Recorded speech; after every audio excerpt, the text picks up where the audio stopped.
What is going on, you guys? It's your boy Average Bob, and in today's video, we're going to talk about the Week 2 breakdown between the Arizona Cardinals and the New York Giants. The Giants are coming in a monster bounce-back spot here after getting smoked by the Cowboys in Week 1 in that terrible Sunday night game where it rained, it poured, and everything was just terrible across the board for the Giants, offense, defense, special teams. And then we saw last week the Cardinals actually put together a pretty tight game versus the Commanders where the final score was 20-16. While most people probably were thinking the Cardinals would just roll over and die, as did, all signs have kind of pointed towards that they're going to be tanking for highly touted prospect Caleb Williams in that number 1 pick overall if they could get there.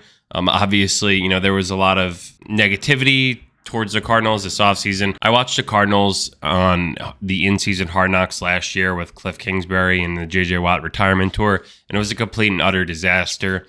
The whole season went sideways for them. Kyler Murray had the whole fiasco with his playbook as well with his contract where he couldn't play Call of Duty and had to study his playbook more, and then he went down, so we won't be seeing him for a significant amount of time.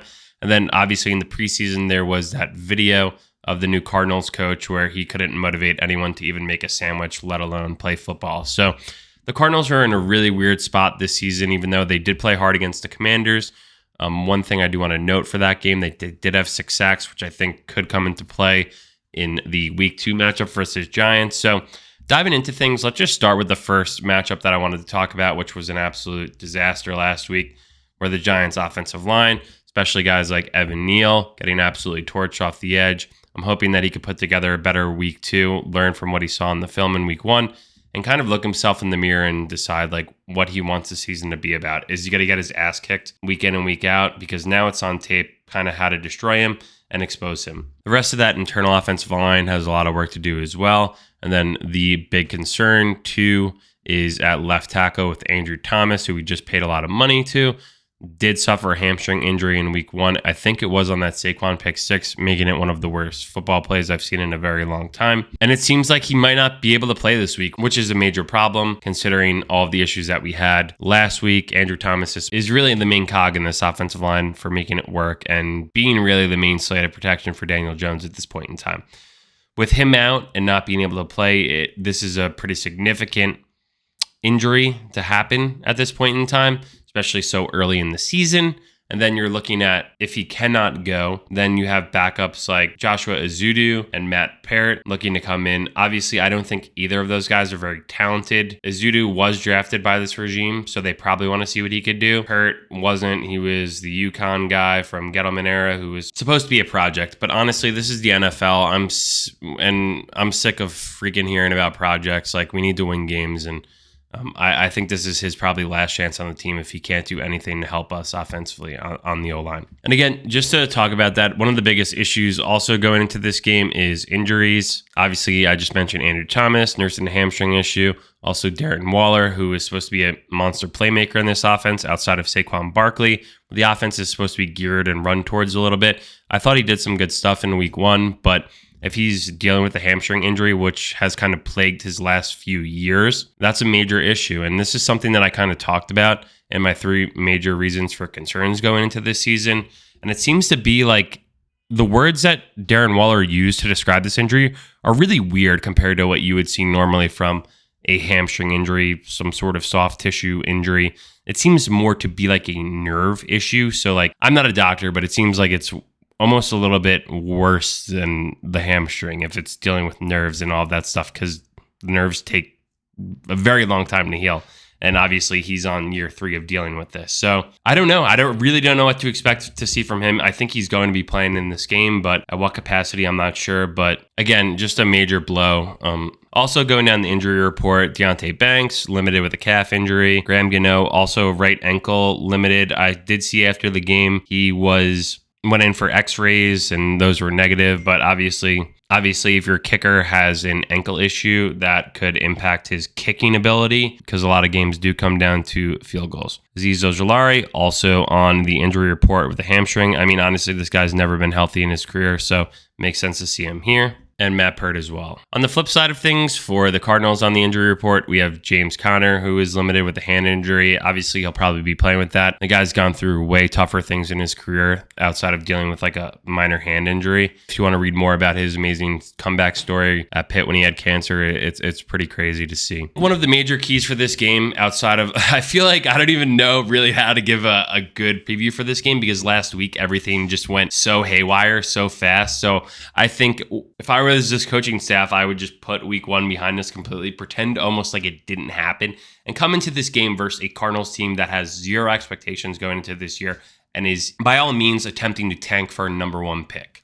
Now, obviously, having said that, there are a lot of guys on this team that probably won't be on the Cardinals next year, but they need to put together good stuff on film all season so they can get signed and continue their NFL careers elsewhere. And that's a lot. So, like, guys don't like losing ever, and they don't want to be on a team that's tanking, but that's why someone like Isaiah Simmons said, I don't want to be here. Get me the hell out.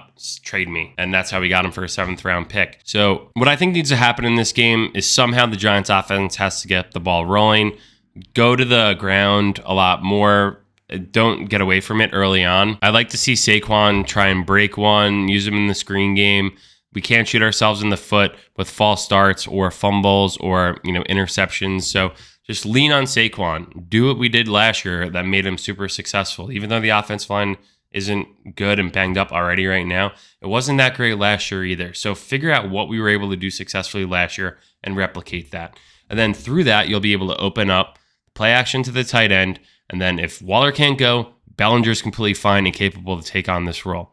And then who else could we get involved here? Paris Campbell didn't do much. Isaiah Hodgins caught one, then fumbled it. So like everything last week was just such a disaster that I want to just put it all behind us and move forward and see like who could have a fresh start here. Maybe Sterling Shepard. Maybe Jalen High could get involved and break one deep. Like how could we be creative to make this a positive for the Giants moving forward? Because I really don't want to discuss the negative, although I guess I kind of have to because like what happens if the Giants somehow lose this game and you're 0-2 versus a team that is tanking?